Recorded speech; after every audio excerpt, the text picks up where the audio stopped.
Words are the lifeblood of our freedom. Words are truth. They bring us together. They help us ask questions and understand each other.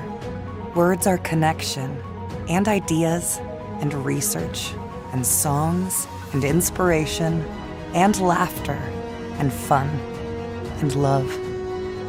And for nearly 100 years, PEN America has been fighting for words. We fight for them in Saudi Arabia, in China, in Russia, Myanmar, Turkey, Mexico, in New York, Los Angeles, Washington, D.C., and in Denver, Atlanta, Dallas, Cincinnati, New Orleans, and anywhere else across America and around the world where words need protection. We need to be strong for words because they are truly in danger. And to be strong, we must come together. We are louder together. Welcome, everyone, and thank you so much for joining us. I'm Jennifer Egan, the current president of PEN America, and I want to thank you all for joining us tonight to kick off our fall season of literary programming in New York.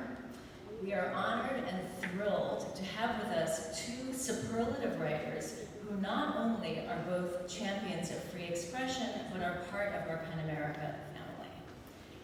PEN Out Loud is our flagship literary series, and it takes place year-round and showcases a wide range of contemporary writers in one-on-one conversations.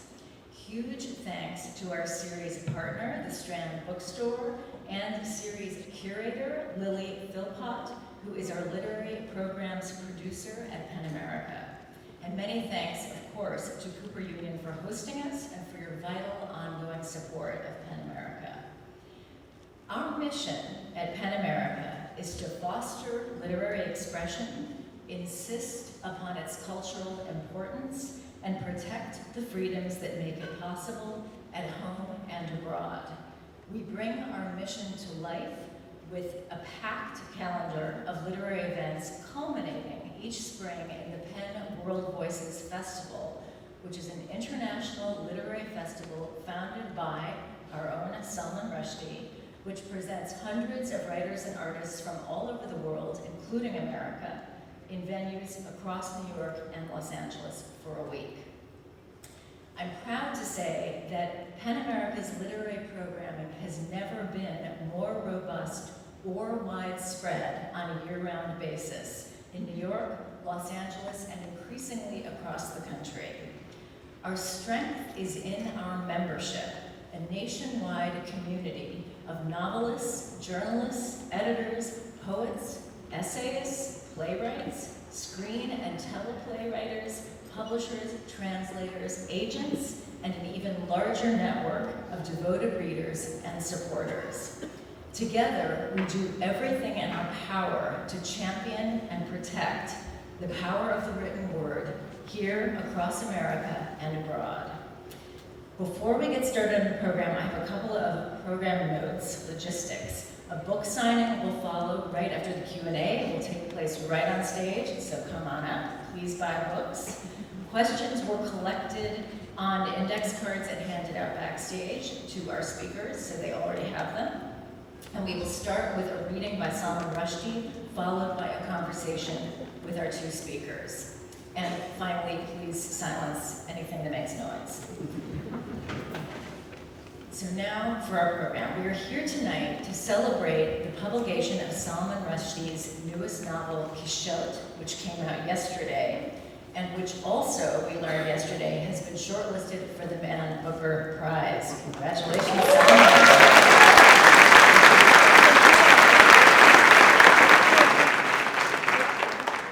Salman Rushdie is the author of 14 novels, 4 works of nonfiction, and has co-edited 2 anthologies.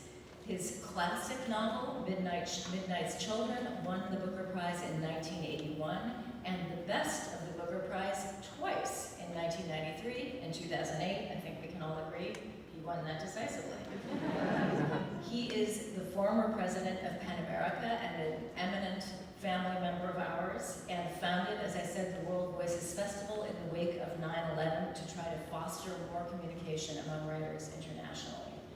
Joining Salman on stage is author Marlon James, who has written most recently Black Leopard, Red Wolf, and also A Brief History of Seven Killings, which was the winner of the 2015 Man Booker Prize.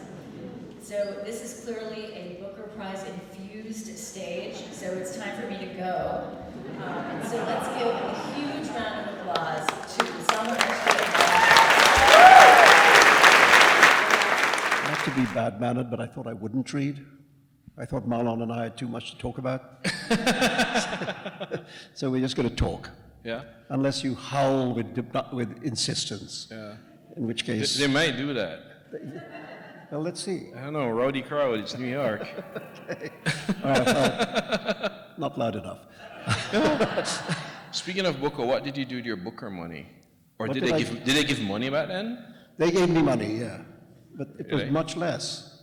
Really? Yeah. I mean, when you got it, it's like £50,000. Yeah. Yeah, when I got it, it was 10. Oh.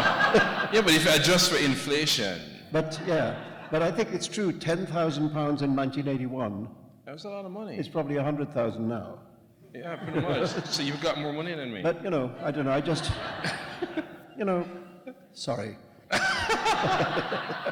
Okay, I remember because we were talking backstage about the sort of occasionally tainted history of the Booker Prize, and I remember somebody in Chicago asked me, how does it feel taking tainted money? Yeah. And I was like, you're damn right it's tainted. It tain't enough. I was like, Yeah. if you think I have any problem taking Booker's money, Yeah. No, I was totally shameless. Because also broke at the time. that helped me accept a very large check. yeah. The first letter of, no, actually, we used to have these things called telegrams. Many of you are too young to know that. I'm slightly Jurassic. I know what a telegram is. Yeah, the first telegram of congratulations I received was from my bank manager. Because my account was just going into the black for the first time in forever. And also, by the way, it's not the Man Booker Prize anymore. It's just the Booker Prize. The man left the room. The man left the room. Yeah, the chairman of Man Group, whose name is also Man. Yeah, it was Manny. no longer Manny from Man. And he's not at Man, and I think his exit from the Man Group was closely followed by their decision to stop sponsoring it. Yeah. But it's still a great thing to be on the shortlist. You may be the most nominated author. I don't know who is. I mean, there's a few, you know. I don't know. I mean, Margaret Atwood's been nominated quite a whole lot, and Coetzee's been nominated a whole lot. I can't remember who else. I mean, yeah, Hilary Mantel gets nominated every time she sneezes. Yeah, but she has such a brilliant sneeze, though. It's like Very large sneezing.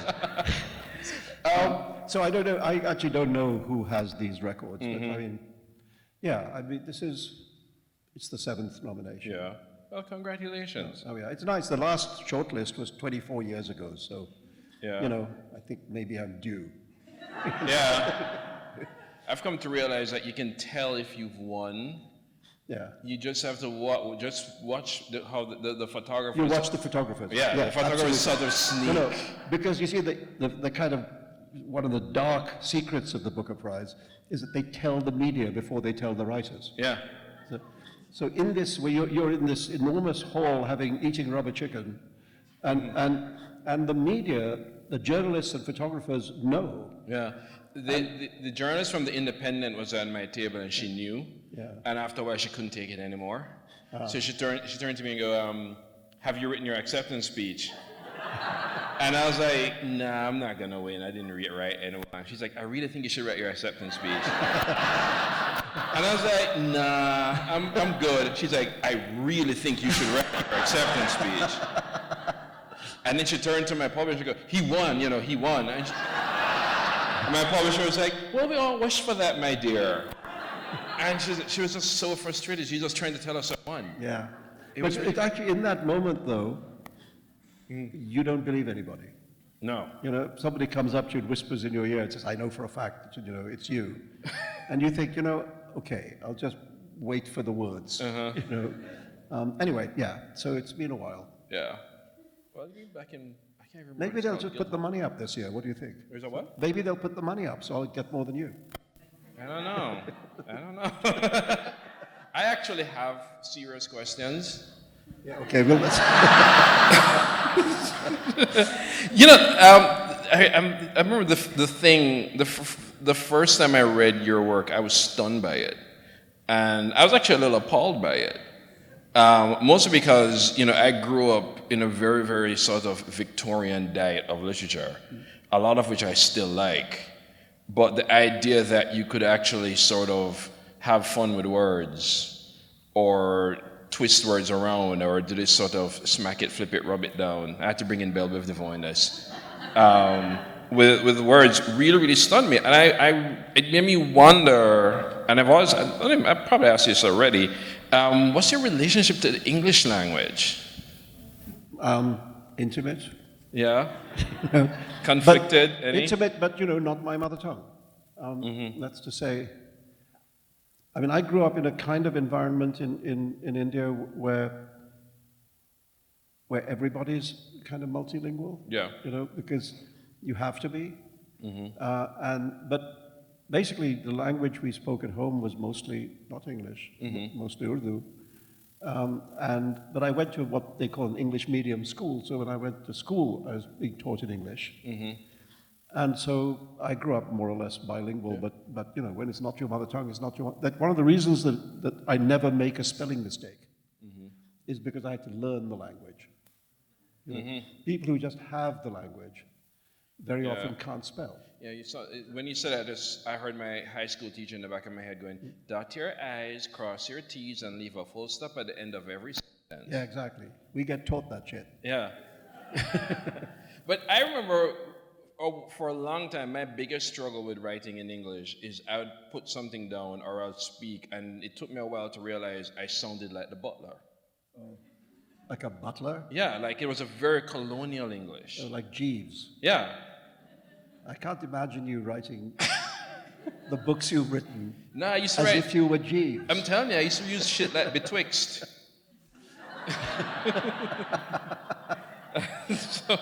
No, I never had that. You know, because one of the things that happened was I was very lucky when I was at Cambridge that I met E.M. Forster. You know, I mean, he was 90, I was 19, and he was a fellow of my college, King's That's College. so not where I thought that sentence was going to go, but go on.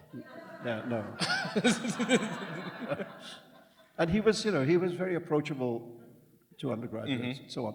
And when he heard that I was from India, he became more interested because India had been so important to him. You know? And I remember reading Passage to India and loving it, but thinking, you know, this doesn't sound like India. You know, it's Forster's famous prose idea of, you know, cleanliness and so on. I thought the one thing India isn't is kind of fastidious. Yeah. You know? It's loud and messy and noisy and smelly and crowded. You know? And I thought, how do you write that? Yeah. How do you write? And so in a way, the way in which Midnight's Children happened was like a reaction against Passage to India. Yeah. A book that I admired very much. Yeah. Also, I thought that book is 99% about the English experience of India. And I thought, what about the Indian experience of India? Yeah. You know, what about that 99.9% of what happens? And so Midnight's Children has one white character who leaves quite quickly. That actually jumps to a few questions I was going to ask about it, writing being noisy, smelly, noisy. Again, it's because astringent. Because there are one of the things, my biggest criticism with a lot of quote-unquote post-colonial writers who shall remain nameless is there's this sort of astringency in their work, as if they don't want to be noisy or messy or that dreaded word lyrical. Yeah, well, to each his own, you know. I mean, I think there's a way of writing which is very simple and clear, which takes like one clear, beautiful storyline and just tells it. Yeah. You know? And there's the other way, which is the way that I've always preferred, and which this book is an example of, which is a kind of encyclopedic approach.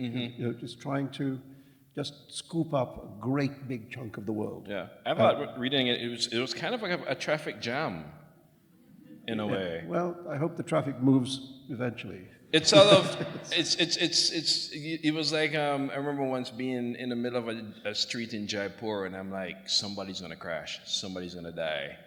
And nobody does. Nobody did. No. Because it's only chaos if you don't realize that it's actually working. Yeah, and it's also that even though everybody is doing everything wrong, they're doing it very slowly. Yeah. And so there's time to get out of the way. Yeah. When did Don Quixote first appear on your radar? I read it when I was at college, so I must have been 20 or something. Is that like the Stanley, what his name translation? Or? No, there was a really tedious Penguin Classics translation by somebody called J.M. Cohen. Cole? Cohen. Oh, okay. I don't know who he is, but there he was on the title page. And it was quite a dull translation. And it was hard to understand why people revered this book quite as much as they did. So, and then I didn't look at it again for a very long time. And then much later, actually around the time I wrote The Moors La Salle, I had a look at it. And The then Edith Grossman one. the Grossman wasn't out then, but what I found is there was this Tobias Smollett, 18th century English novelist, did a translation of Don Quixote, which is not precisely accurate, but it's kind of huge fun. Yeah. It's kind of rollicking. Smollett was not unlike Cervantes as a human being. He was quite a larger-than-life character. And so his translation, I thought, captured what I thought might have been the feeling of the novel. And you'll answer it? And then came the Grossman translation, which I think is kind of just a brilliant translation. Yeah. And that made me see the book in a completely different way, a more contemporary way. Yeah. Because one of the things I've picked up about Don Quixote as well, and it's in like Tristram Shandy as well, when we have these things about the postmodern novel, which a lot of guys like the Columbus think they invented it. Yeah, but actually back in the 16th century, Yeah. Miguel was doing it already. Yeah. It's extraordinary. You know, there's this famous essay of Cervantes, of Kundera, where he says that the novel has two parents. One is Samuel Richardson, out of which comes the realist tradition, and the other of which is Sterne, out of which comes this other more playful tradition. But he's wrong about that, because Sterne comes out of Cervantes. Yeah. You know, I mean, actually, the characters of Corporal Trim and Uncle Toby in Tristram Shandy are consciously modeled on Quixote and Sancho Panza. You know, so I think one of the great traditions of the novel comes from Cervantes. Yeah. And yes, the other one may be from Richardson. Yeah, but the other thing about Cervantes is also, and it's in Quichotte as well, is that the narrator isn't shy to enter the novel. And the narrator is, and one of the things about Quixote, and to me another novel that's so directly influenced by Quixote is Tom Jones. Because it's the narrator has a huge presence, but the narrator has such charm. Yes. Yeah, and Cervantes also fooled around with the idea of who's telling the story, because he invents somebody who's apparently written the book, which he is reporting on, you know, except that person doesn't exist. The ostensible author is an Arab, you know, Sidi Hamete Benengeli. Apparently is the author of Don Quixote, and Cervantes just is telling us that he read that, and he's telling us what that book says. So that also made me think about, it's the first time ever I've written a book in which there's a writer writing a book. How did that feel? It felt kind of scandalous. Because I've always kind of disapproved of that. Yeah. You know, that idea of, you know, I'm a writer writing about a writer writing about a writer in a book. I thought, no, stop it. And then I found myself doing it. Well, when you start thinking it was a postmodern trick and realize it's pretty old. Well, you see, my happy fate is that I never studied English literature. And as a result, I don't know anything about all that shit. See, that was my mistake. I studied English literature, so I had to relearn to like books. Exactly. That's the thing. Yes, English literature is a way of learning how to dislike books. Yeah. Yeah. And actually, one of the moments when I almost agreed with V.S. Naipaul, when I was present at an event he was doing at the Hay Festival in England, in the UK, and he suddenly pronounced, as he was prone to do, that he said, literature is not for the young. He said, without any explanation of why not. Yeah. And he said, because of this, all English departments of all universities should be closed down at once. You know, I was trying to keep Naipaul out of this conversation because I actually meant him before about the whole astringent thing. All right, well, yeah, of course you did. Anyway, we could do video. We could do 5 minutes on video. Naipaul if you want. Who I disagreed with completely about everything, you know, and yet I was very sad when he died. Yeah. You know, I mean, we didn't agree about politics, we didn't agree about literature, we didn't agree about anything. But there he was. Yeah. I still, it didn't give me joy that his book, The Middle Passage, still applies to the Caribbean. Yeah. You know, when I read it and I'm like, oh shit, this is still true. This is still true in so many ways. At his best, he could walk into a room and sum it up pretty quickly. Yeah, at his best, and the best is in the earlier part. Yeah. You know, and those early books, apart from Middle Passage, you know, Miguel Street, Mystic Marcel, Suffrage of Elvira, and of course Biswas, House for Mr. Biswas, are fantastic books. Oh yeah. Fantastic books. And then somehow he lost his love of people. I don't know what happened to him, but you know, he became colder. Yeah. And the way in which he wrote about people was Olympian and aloof, and I didn't like it so much. Yeah, I think sometimes we have this idea that again, that astringency is a sort of a critical distance when it really is you're no longer concerned about humans. Yeah. Well, that I'm afraid I think is what happened to him. I mean, there's a famous critical essay about his first book about India, about Area of Darkness, where he sort of openly doesn't like India, right? You know, and says so in a number of ways. The Bombay Indian Jewish critic Nissim Ezekiel, also a great poet. Nissim wrote a review of Area of Darkness, in which he says there's a scene in Area of Darkness in which Naipaul is going to have dinner in somebody's house, and on the wall they've got prints of, one is a Picasso picture, I think, and the other is like an Indian miniature. And Naipaul uses this to show how the owners of the house, who are his hosts, are culturally confused. Right? So Nissim, in his review, says, let's imagine the pictures on the wall were different. First of all, let's imagine there are no pictures on the wall, in which case the owners of the room, the house, are clearly Philistines. Yeah. If both the pictures on the wall are Indian, then they're parochial. If both the pictures on the wall are Western, then they're deracinated. Yeah. And if one is one of each, then they're confused. In other words, you can't win. You can't win, yeah. It's funny, when you talk about Edith Grossman's Don Quixote, I remember Gabriel Garcia Marquez, somebody was criticizing her translations and said, she made you sound like a taxi driver. And Marquez said, finally. That's how I've wanted to sound all along. Yeah. Well, Garcia Marquez was always very generous to his translators. You know, and he famously made a statement at one point about the... about 100 Years of Solitude. About 100 Years of Solitude, about Gregory Rabassa, yeah. where he said that he thought the English translation was better than the Spanish original. Which may not have been true. Anyway. Yeah. So reading this again, because it's coming out of Don Quixote. Of course, it's a picaresque.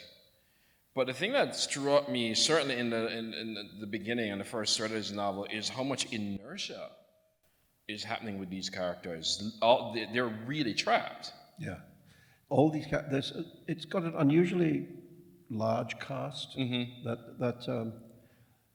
for a long time people are stuck Yeah. in various things. And actually, Quichotte's journey is actually the means by which everything gets unstuck and things start to move. But Yeah, that's true. because he's also stuck. He's stuck in hotel rooms watching tons of TV. Yes, he's just in. I mean, he's a traveling salesman.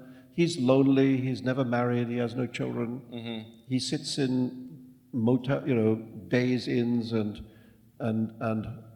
other similar kind of Motel 6s and watches television. Yeah. And is always happy when the room has basic cable. Yeah. And he watches crap, I mean, he watches reality TV, and it drives him mad, as it would. As it would. Yeah.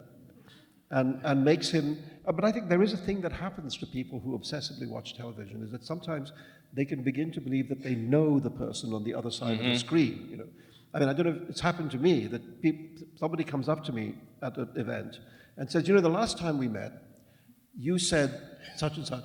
And I really wanted to say that I don't completely agree with you. And I say, no, actually, sir, we've never met. That's something I said on television. And he said, no, it's when we were last talking. And it's somehow the intimacy of the television being actually in your living room can make some people believe that the people are in your living room and that you know them. Anyway, that's what happens to him. He begins to be obsessed with this TV show of this, and falls in love, as he would call it. He starts to confuse it with intimacy. Yeah, exactly. And then, because he has this relentless optimism, he believes that love will find a way.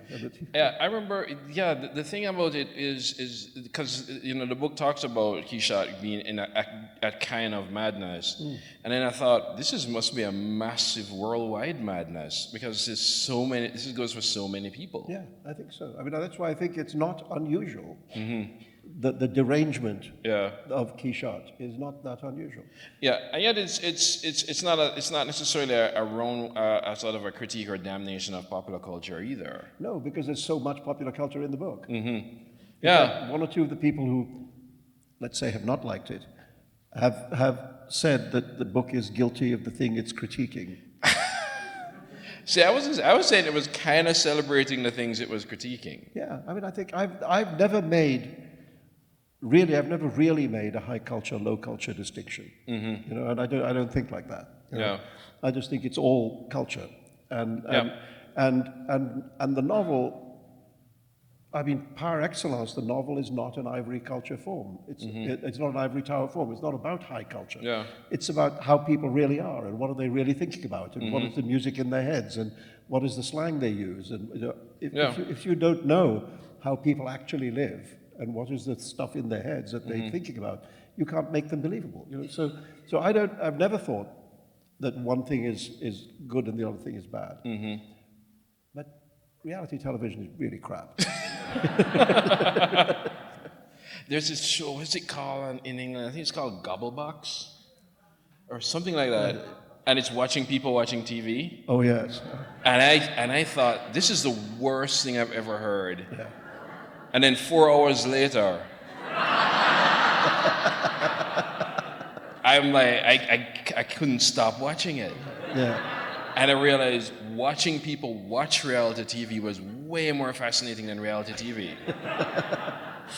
Well, that's exactly because of the capacity of people to delude themselves. And that question of delusion, I think, if we enlarge the canvas from just reality TV, we live in an age in which we are constantly being asked to delude ourselves, and many of us do. Yeah.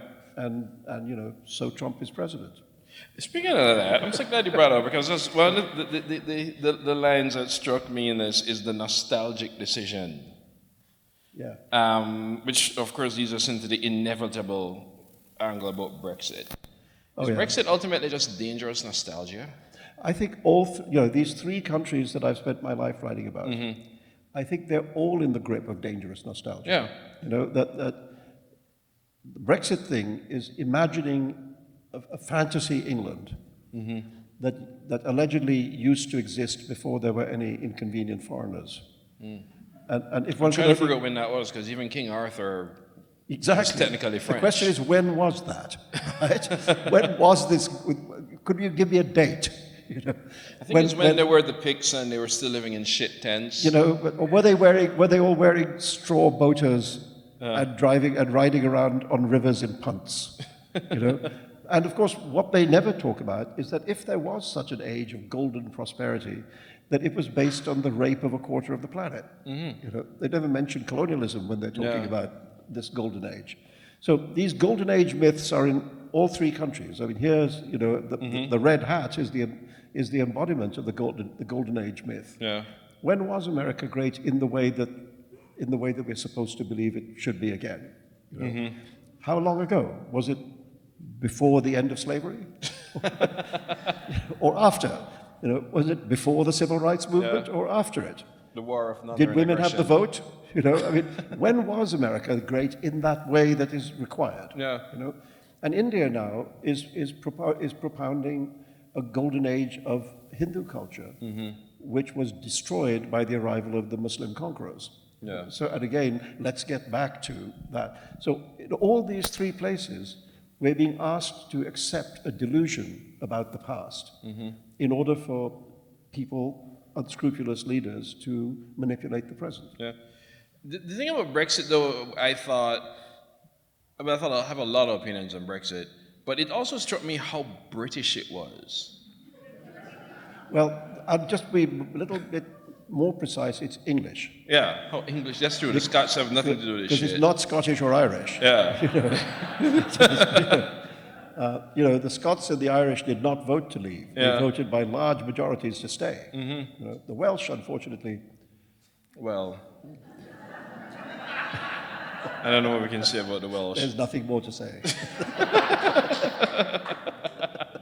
Yeah, it's the reason why I thought why it was so British is, again, this sort of weird idea of empire without conquest. They sort of separate the two. I remember when the Olympics and it happened in the UK, and the opening ceremony, which I was just appalled at how much it was like celebrating empire. I really thought the announcer was going to say Ceylon at some point, or Rhodesia. Yes, yes, exactly. Though it was embarrassing. But it's what happens when countries don't examine their history. Yeah.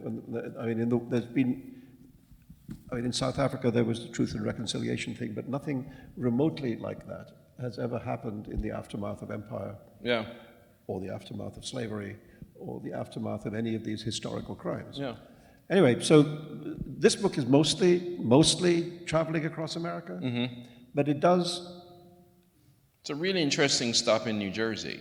Yes. Yes. Well, there is no town in New Jersey called Beringer, but it's quite like Weehawken, I think. And what happened is that when I was at college, I acted in a production of UNESCO's Rhinoceros, in which I was one of the people who had to turn into rhinoceroses. You kept having to run on and off stage, and every time you came back on, you were a bit more rhinoceros, you know, until eventually you were all rhinoceros. And I remember, as I was 19 or something, I remember not understanding the play. And I remember saying to the director, you know, what's this about? Why do I have to wear a rhinoceros head? And then he patiently explained to me, you know, Salman, it's about fascism. Oh. You know, it's about what can happen in a society when suddenly your next door neighbors, the people with whom your children were playing with their children yesterday, suddenly your neighbors become monstrous. And you can't talk to them anymore. They're alien. You know? And when he wrote the play, he was talking about, you know, Nazism and so on. But I felt that we maybe are living in a kind of version of that moment now. We kind of are. You know, where suddenly people we used to get along with perfectly well are absolutely alien strangers. You know, and sometimes verging on the monstrous, and we can't interact with them anymore, and yet we used to. Yeah. You know, we remember when we used to. Yeah. And that, I thought, anyway, so in my novel, it's not rhinoceroses. but people in New Jersey turn into mastodons, which is, I just thought they were funnier. All right, you're not going to read, but I'm going to read from your book, because I want to talk about this. Oh yeah, you do it. Yeah. So it says, yet so many of today's stories are and must be of this plural, sprawling kind, because a kind of nuclear fission has taken place in human lives and relations. Families have been divided. Millions upon millions of us have traveled to the four corners of the admittedly spherical and therefore cornerless globe. Whether by necessity or choice, such broken families may be our best available lenses through which to view this broken world. And why is that? I don't want to confuse you with Sam, but why do you think that the stories of today must be plural? They must be sprawling. What has necessitated that? I guess I'm just extrapolating from my own life experience, which is that now, because so many families, so many communities are diasporic. Families are separated sometimes by oceans, sometimes by continents. You get in a cab in New York and he's sending money back to somebody on the other side of the family on the other side of the world. And that sense that we're stretched across the planet now, in the history of the novel has, ideally, it liked to be parochial. It liked to be about this woman in a small provincial town in France who's unhappy with her husband and decides to have an affair. It's about these girls in a small town in the north of England who are looking for husbands. And the fact that those things turn into Madame Bovary and Pride and Prejudice is not accidental. It's because the novel likes to be small and contained, And then what do we do in a world where life is not small and contained? Where it sprawls. And I've wrestled with that for a lot of my life as a writer. Because I remember before I read you, I thought social realism was the novel defined. That social realism was now perfected, and now I'm realizing social realism is almost a fringe novel. Yeah, because it doesn't work. It really doesn't. It's like how many sort of white middle-aged guys cheating on their wives with improbable mistresses. The women never work. I know, we've had enough of them. No, here's my $2 theory, which is that the great age of the realist novel let's say in the 19th century is based on a general agreement in the society about the nature of the world. So that the writer, Stendhal, Zola, Balzac, Proust, can assume that his readers will understand the world, broadly speaking, in the same way that he does. Right? And on that foundation, you can build realism. Realism is about a consensus about the real. And then what happens when the consensus breaks down?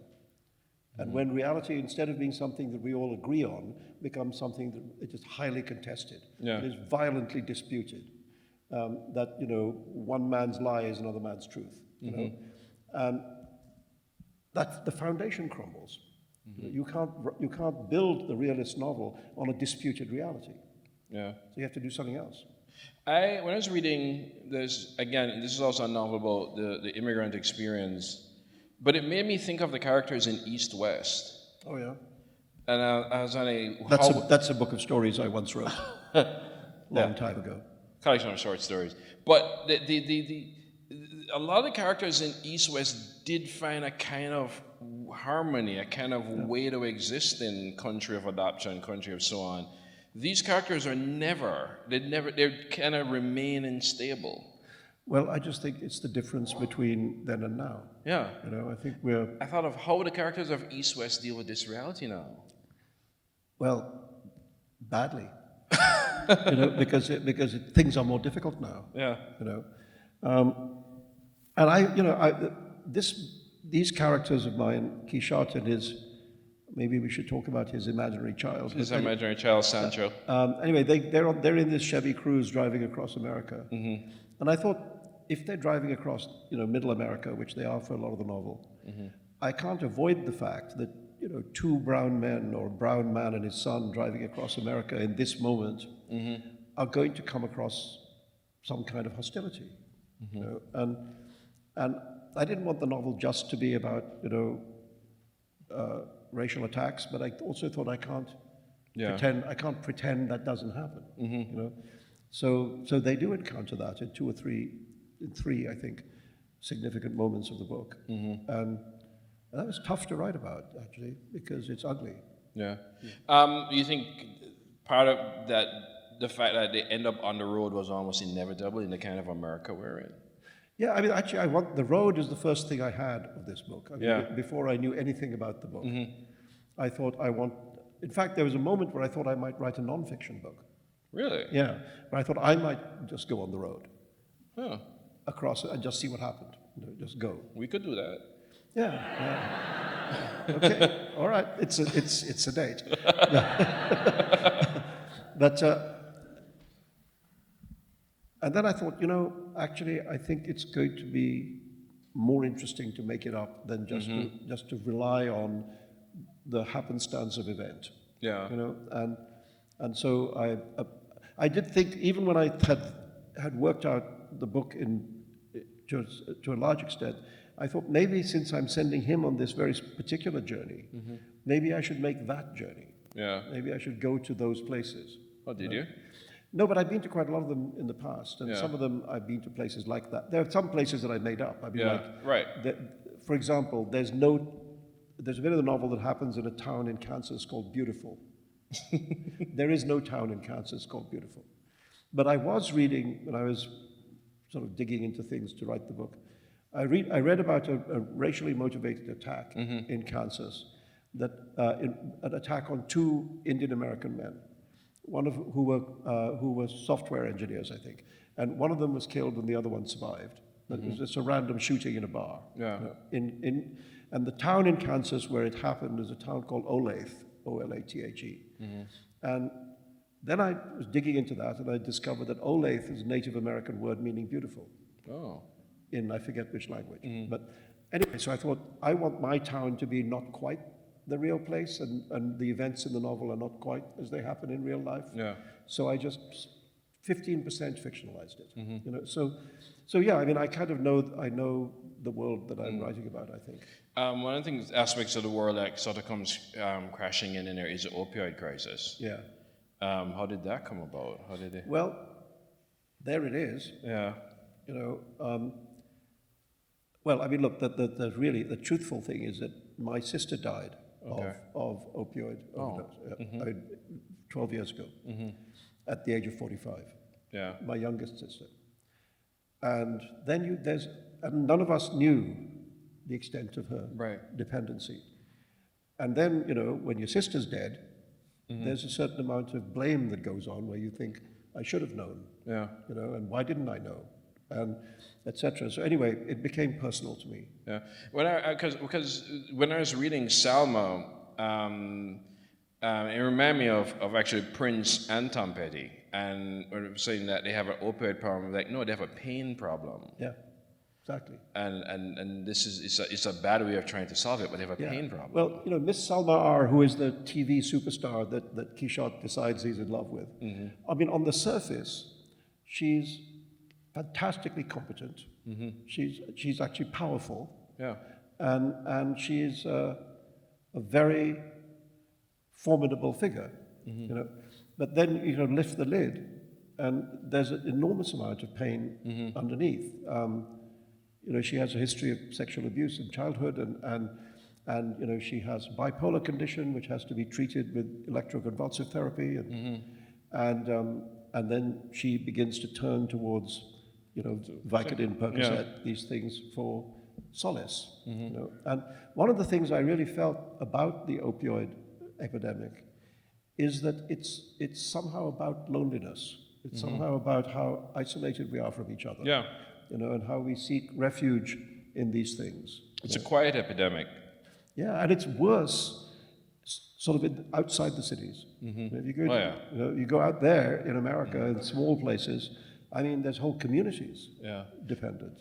So one thing I've, from pretty much all the work that I've read, is that your novels never what they initially seem to be. And I want to, even with this novel, how much of that was sort of planned out, and how much of this was like, I didn't see that coming? I mean, it's I would say 50-50, really. I mean, what I do is, I mean, I used to have to plan very carefully. I used to have major architecture. And if I didn't have the skeleton, I couldn't start putting flesh on it. And as I've gone on, I've sort of changed my thoughts about that. Yeah. So now I have some architecture, but not everything. And I want to see what happens on the page. I want to go to work and think, okay, I've got a little thread to tug on, and I want to tug on it and see what's on the other end of it. And then you have to, I would say, if you allow your imagination that kind of freedom, that's fine, but then you have to be your own toughest critic. Yeah. You have to say, is this good or is it bad? Should it stay or should it go? And so, I mean, I'm more like that now. It's more, I mean, I remember I interviewed Toni Morrison just after she wrote Jazz. Yeah. I did a television interview with her in England. And I asked her, since her novel's called Jazz, I said, is that what you do? You know, because jazz is, a lot of it is about improvisation, you know. Yeah. And I said, is that what you do? And her first answer was, that's what I like to make people think I'm doing. But then we talked a bit more, and she said that she did like the idea of making literature in that way, that in the way of Miles Davis or something. You know? And I thought, I remember being very struck by it, and because at that time I was still in that phase of mind where I thought I got to plan everything. You know? And then I thought, well, you know, if it's good enough for Toni Morrison, it's good enough for me. Yeah. I think, are we going to audience questions, or are we out of time? Oh, good, audience questions. Audience questions, all right. Yeah. Okay, I like this one. What's this? Which TV show in which you were referenced would you have rather have appeared in, Seinfeld or The Golden Girls?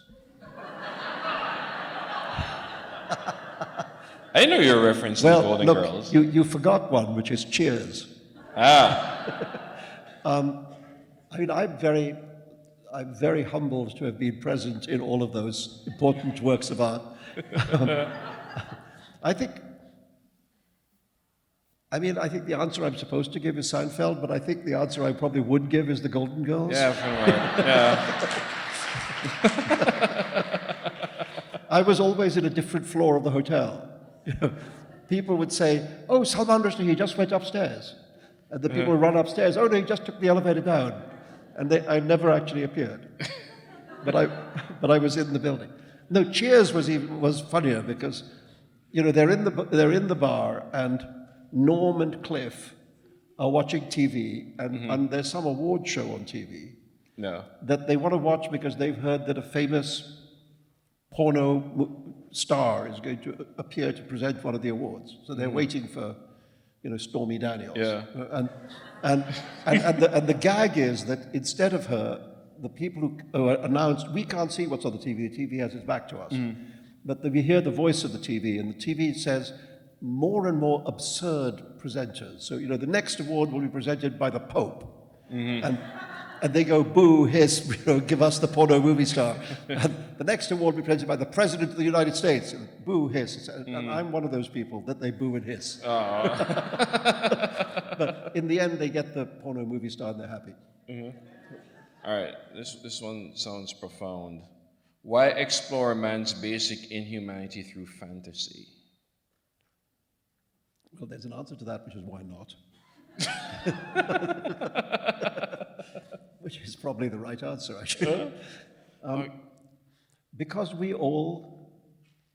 fantasy, dreaming, imagination is one of our greatest gifts. It's one of the ways in which we understand the world, you know, and so why not use it? Yeah. You know? Because this book references Tolkien, references Arthur C. Clarke. In interviews, you talk a lot about Angela Carter. Yeah.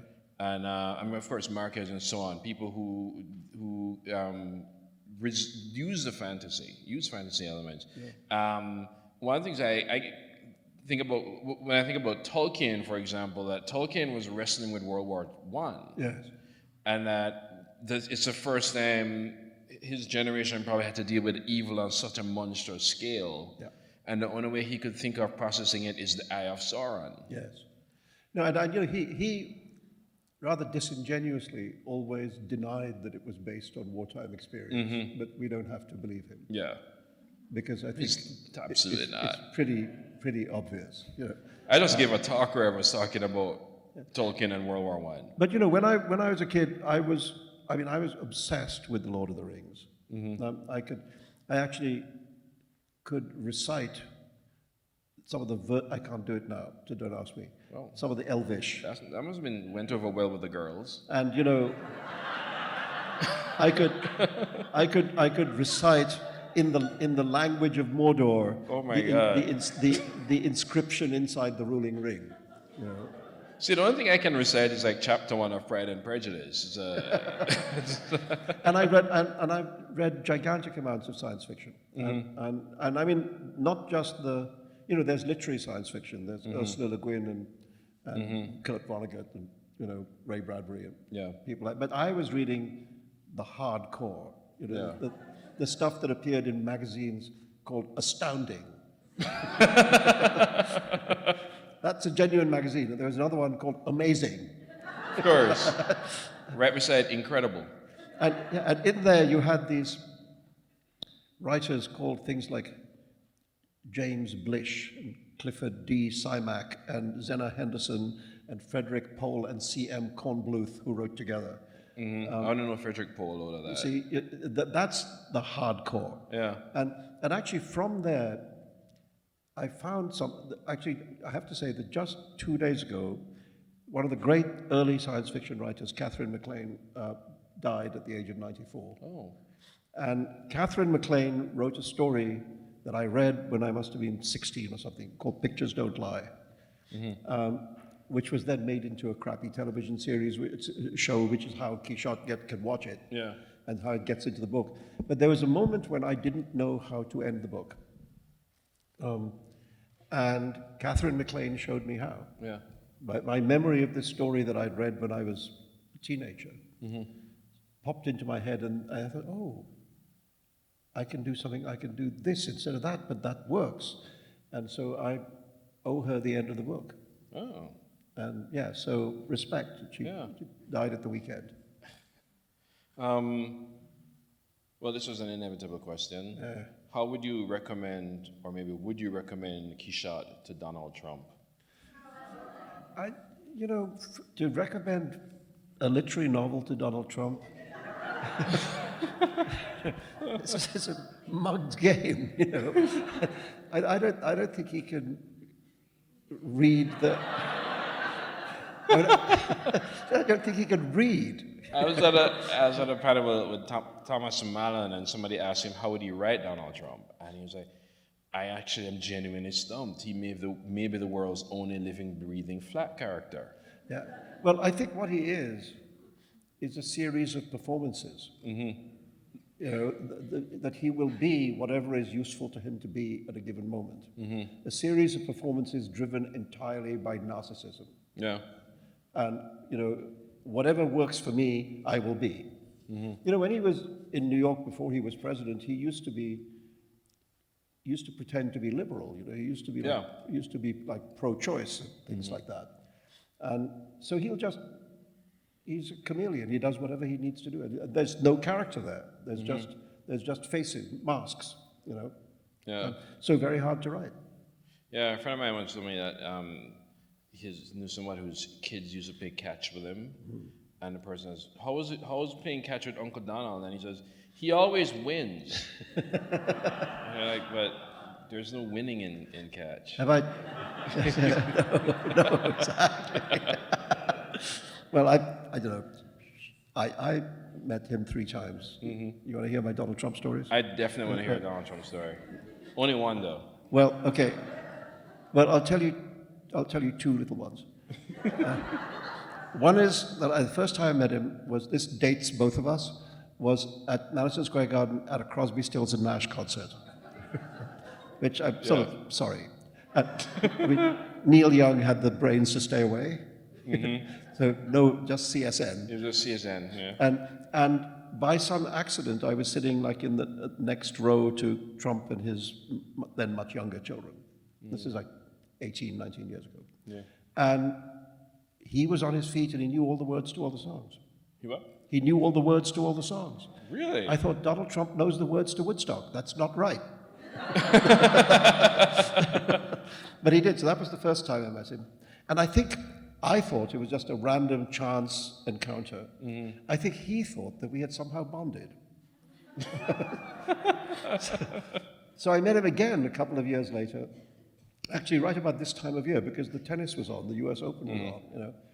And he said to me, did I like tennis? And I said, yeah, I go sometimes.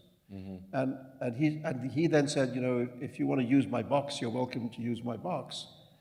And the first thought I had is, even then, I thought this would be a career-ending move.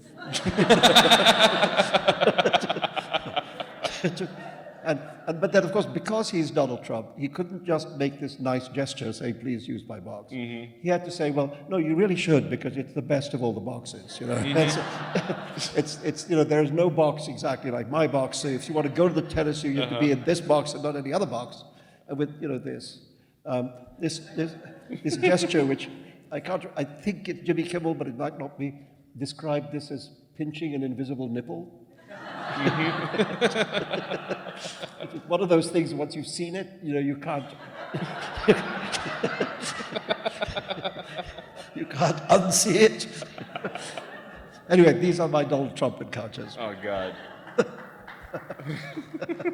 Wow. What is your ultimate regret in life? Ooh. I don't know, how long have you got? That's what I got. No, I gotta see my next novel. I don't know. I mean, things are pretty good right now. Yeah, I don't think, well, this is not an autobiographical work, but does this book have the most of you in it? This book? Yeah.